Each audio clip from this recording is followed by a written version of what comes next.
Lady DJ అమ్మాయిలు వచ్చేశారు. ఇక డీజే టిల్లుకి చిల్లే. పూర్తి వివరాలకు చదవండి రేపటి సాక్షి హైదరాబాద్ ఎడిషన్.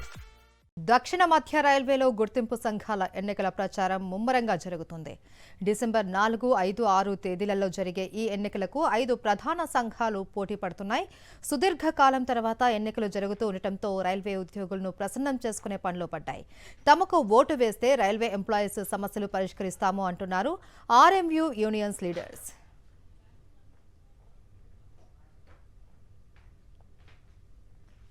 ఇదే అంశంపై మరింత సమాచారం మా ప్రతినిధి కిరణ్ అందిస్తారు.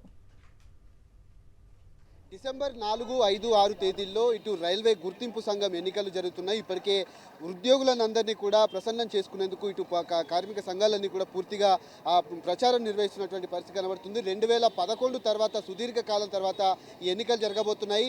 ఈ ఎన్నికలకు సంబంధించినటువంటి అంశం కావచ్చు, ఎంప్లాయీస్కు ఎలాంటి హామీలు ఇస్తున్నారు, మనతో మాట్లాడడానికి ఆర్ఎంయు నాయకులు మనతో పాటున్నారు. సార్ నమస్కారం సార్.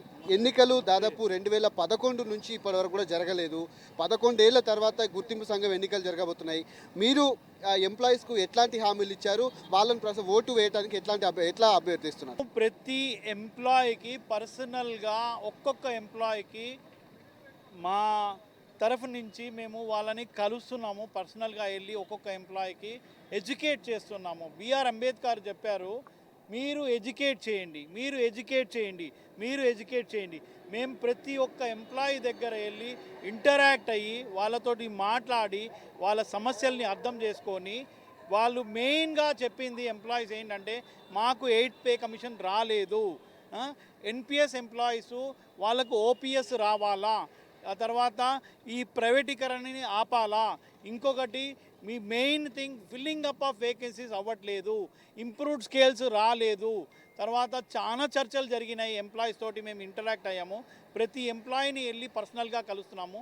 మేము ఒక కార్డు 30 పైసల కార్డే తయారు చేసి మేము ఈ కార్డు ద్వారా ఎడ్యుకేట్ చేస్తున్నాము ప్రతి ఎంప్లాయీకి. ఒక్క నిమిషం సార్, అంటే ఈ ఎన్నికలు జరిగిన తర్వాత గతంలో ఉన్నటువంటి ప్రైవేటైజేషన్ ఏదైతే ఉందో దానికి మీ సహకారం ఎట్లా ఉండబోతుంది?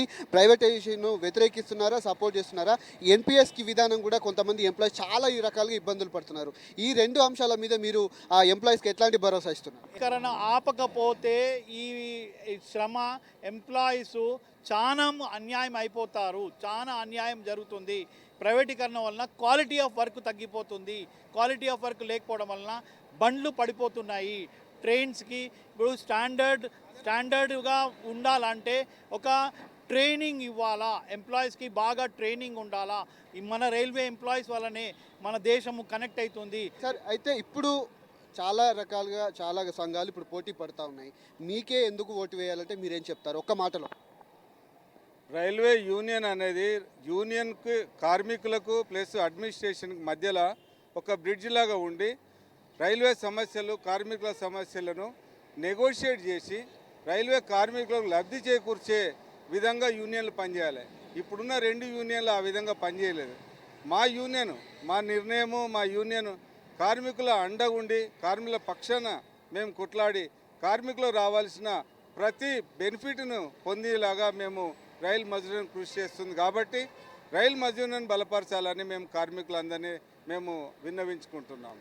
వారు చెప్తా ఉన్నారు పూర్తిగా ఈ ఎన్నికలకు సంబంధించినటువంటి అంశంలో 11 సంవత్సరాల తర్వాత ఎన్నికలు జరుగుతున్నాయి కాబట్టి ఖచ్చితంగా అటు అడ్మినిస్ట్రేషన్తో పాటు ఇటు ఎంప్లాయీస్ మధ్యలో సమన్వయం చేసేందుకు రైల్వే కార్మికులంతా కూడా రైల్వే సంఘాలన్నీ కూడా పూర్తిగా మద్దతు తెలపాలి. ఖచ్చితంగా రాబోయేటువంటి రోజుల్లో ఎన్పిఎస్ స్కీమ్ను రద్దు చేసి ఓపీఎస్ స్కీమ్ను తీసుకురావడంతో పాటు రైల్వే ప్రైవేటీకరణ ఏదైతే ఉందో దాన్ని కూడా పూర్తిగా రద్దు చేసే విధంగా ఎంప్లాయీస్ అందరినీ కూడా కాపాడుకునే విధంగా తమ కార్యాచరణ కూడా ఉంటుందంటూ కూడా ఇటు కార్మిక సంఘాలన్నీ కూడా చెప్తా ఉన్నాయి. 4, 5, 6 తేదీల్లో ఎన్నికలనే జరగబోతున్నాయి. అందులో ఏ సంఘం గెలుస్తున్నది మాత్రం ప్రస్తుతం వేచి చూడాలి. కెమెరా వినోద్ కిరణ్, సాక్షి టీవీ, హైదరాబాద్.